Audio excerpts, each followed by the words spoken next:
সূরা ফাতিহার ফজিলত। কুরআনের সবচেয়ে মর্যাদাপূর্ণ সূরা।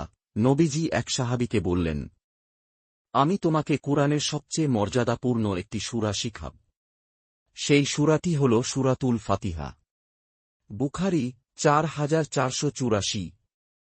রোগের চিকিৎসা। রাসূলুল্লাহ সাল্লাল্লাহু আলাইহি ওয়াসাল্লাম বলেন, সূরা ফাতিহা সকল রোগের চিকিৎসা। দারেমী ফাইলুল কুরআন 1441। উজ্জ্বল আলো। একবার জিবরাইল আলাইহি ওয়াসাল্লাম এর সঙ্গে বসেছিলেন নবীজি। এমন সময় আসমান থেকে একটি দরজা খোলা হল, যা আগে কখনো খোলা হয়নি। দরজাটি দিয়ে নেমে এলো এক ফেরেশতা।